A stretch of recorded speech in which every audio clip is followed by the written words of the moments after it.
Okay. Chapter 6 and 10. We're going to look at two things. In Chapter 6, the development and use of the periodic table. And we'll take a look at some electron configurations that are in violation of the Aufbau principle.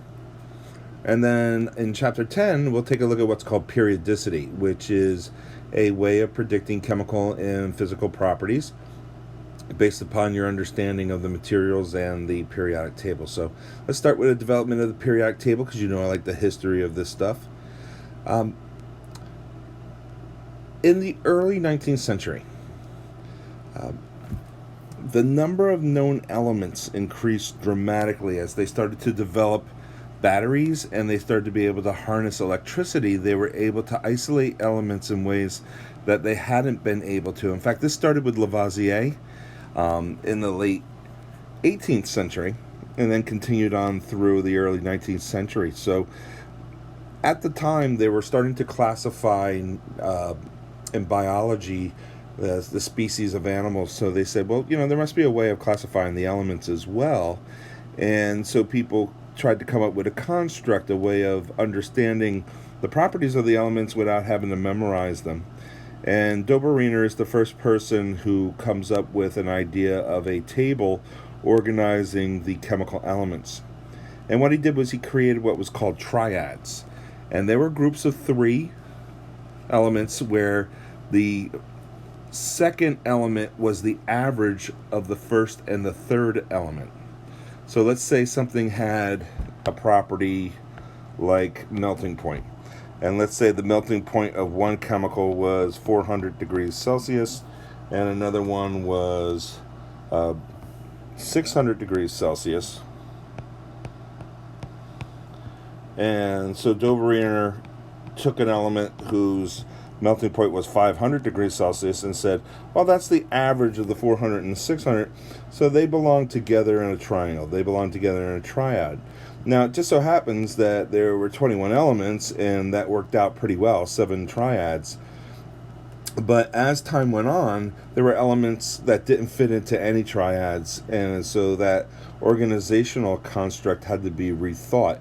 I always thought it was interesting that Dobereiner's his inspiration for coming up with the triads was based upon Judeo-Christian, which was the dominant religion in Europe at the time, and based on the Judeo-Christian belief of the Father, Son, and the Holy Spirit, so God, Jesus Christ, and the Holy Spirit. And so, people liked the idea of this triad in Europe because they were like, well, if Christianity is based upon the triad, well, it makes sense that science would be based on the triad also. But like I said, it didn't hold up over time, but the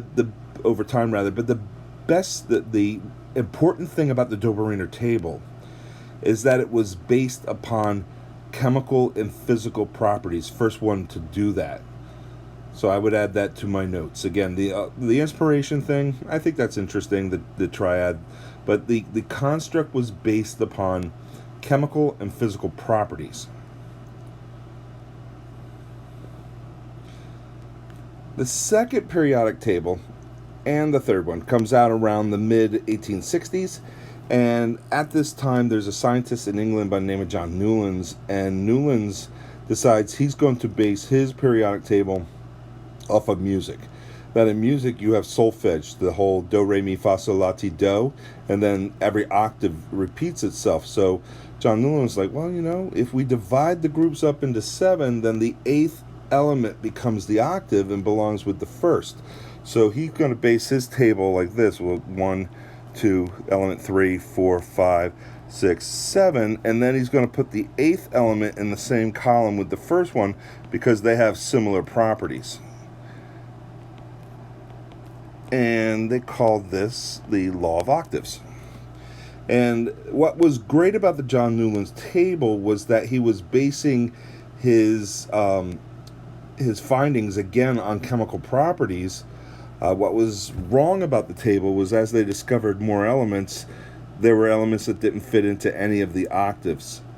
But people liked the table for 2 reasons. One, John Newland was a very successful, very fashionable scientist, and he could speak fluent French and English, and if you were going to be successful in science in the 19th century, you wanted to show what you had discovered in France and England.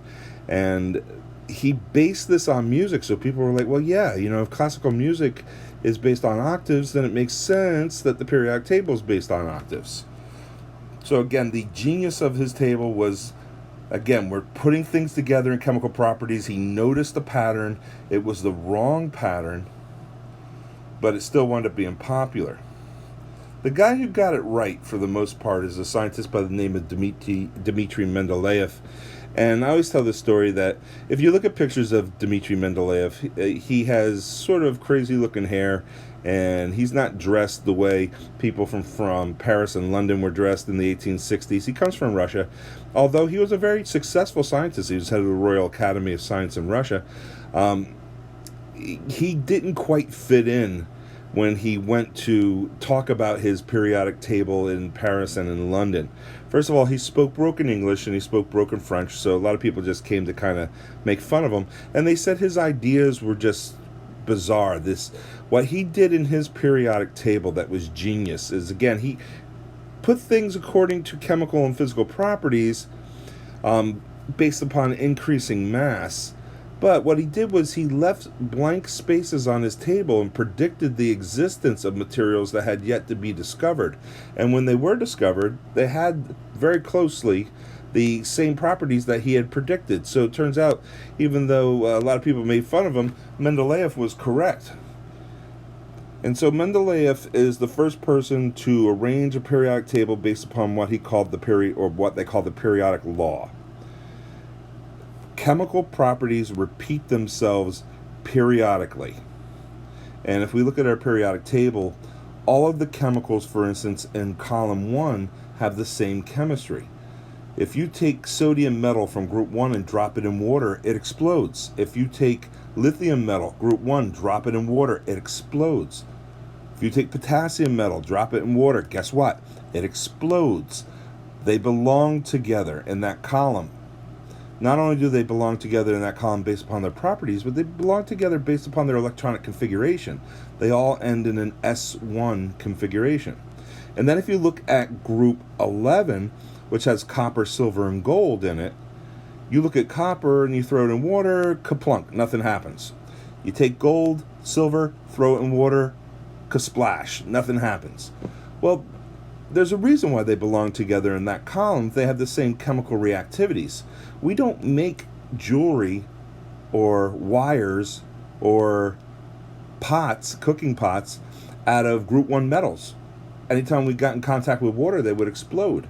But we do make coins and jewelry and things out of the group 11 metals, gold, silver, and copper, because of their chemical reactivity. So his table is the first to put it together with those sort of properties in a way that left room for growth. He left areas blank and predicted things that had yet to exist. That was the genius of his table. So he's certainly not the first person to come up with an organizing construct, but he's the first person to make it work, and he gets credited with what's called the periodic law. The periodic law, the properties of the elements are a periodic function of their atomic number. Okay, well, actually, he said atomic mass. This was changed later on in the 20th century when they had X-ray diffraction. When they have X-ray diffraction technology, and they discovered that it was actually the number of protons that was correct in terms of periodic function. If you go to the periodic table, there's a couple things wrong with the Mendeleev table. The idea of putting them in increasing masses. First of all, that doesn't always work. If we look at tellurium and iodine. Now, if we go from tin, 118, antimony, 121, tellurium, 127, then, oh wait, it drops to 126.9 for iodine. So, on the periodic table, they don't always increase in mass.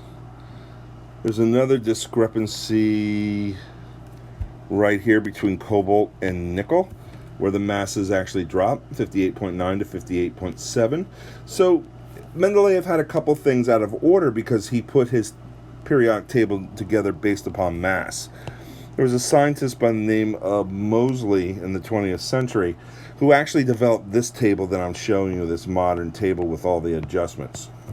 The Mendeleev table didn't look like this. All right, so back to our little slideshow on the history of the periodic table. So elements were discovered that supported the Mendeleev idea. Again, those things he predicted that were later bore out to be true. But he did have a bit of a problem with his table, that there were some things out of mass. So the periodic law is not based upon increasing atomic mass. It's based upon increasing atomic number. In other words, it's based upon that positive charge from the nucleus. And so that means the number of protons, the atomic number.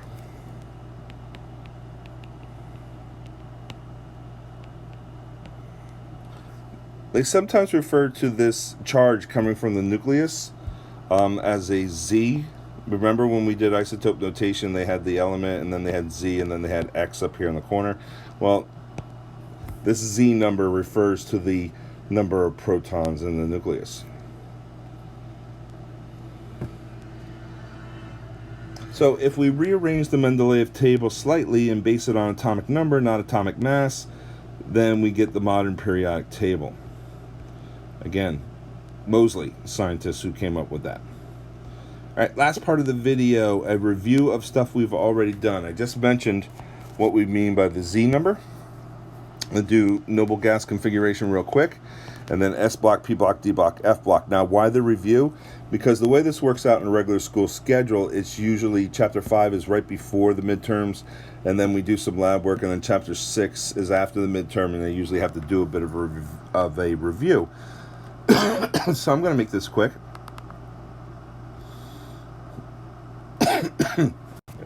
Again, two things.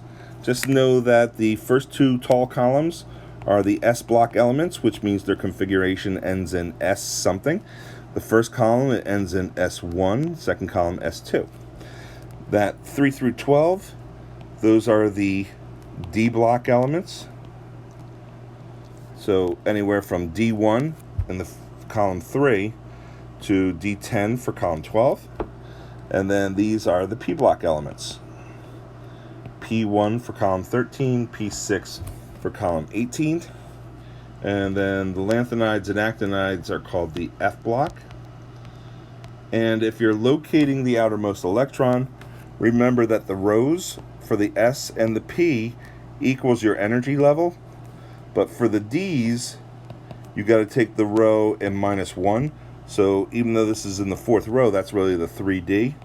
And this is the 4D and 5D, even though it's in the fifth and sixth rows of the periodic table. And then for the F block, that gets inserted right here. So lanthanum is inserted in the sixth row, but it's actually a 4F. We said that to get the energy level for the F orbitals, because of the overlap, take the row number and subtract 2. So it's row 6, so we get 4F. And then actinium we put in right here next to radon and, sorry, not radon, radium, my bad. Next to radium, and this is 7 minus 2, so that's the 5F shell. And core configurations are very useful in Chapter 6. Again, if we're doing a core configuration, like fluorine, then all we do is we backtrack to the next lower noble gas. In this case, it's helium. So fluorine is equal to helium core. And then we follow that trail back to where fluorine is. So we go through the 2S, and then we go through 5 of the 2P. So my core is going to be 2S2, 2P5.